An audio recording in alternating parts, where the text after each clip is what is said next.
Some news we've been following all day. A deadly house fire over in Fulton County, claiming the lives of 2 people as well as 3 pets. Dominique O'Neill was at the scene earlier today, sharing the heartbreaking reaction from community members in the village of Fayette. The village of Fayette is in mourning tonight after 2 people died in a house fire right behind me on Fayette Street. We talked to some neighbors who react. Came out on the sidewalk and I saw him. And so, you know, things happen, but this is the worst thing that's ever happened to Fayette. Just tore my heart out because I got grandchildren, 6 grandchildren, all in their teens or older. And I just can't imagine having to go through that and seeing what they'd went through as far as on the fire, because it was just devastating. The fire has left a small community of about 1,300 shaken and neighbors heartbroken. Michael Sliker lives next door to the home.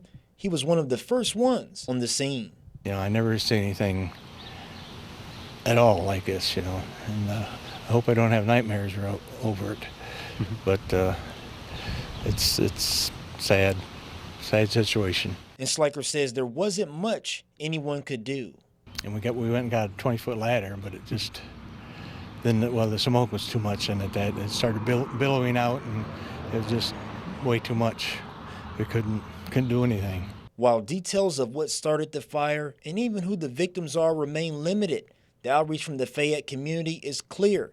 Earlier Saturday, grief counselors were said to be on hand for both children and adults at Fayette Nazarene Church as they tried to process losing 2 members of this village. Grief that everyone I talked with in Fayette is still processing. Well, we're just sorry for their loss, and I can't imagine my children or grandchildren or anything, you know, that happened to anybody's children. Because that was devastating.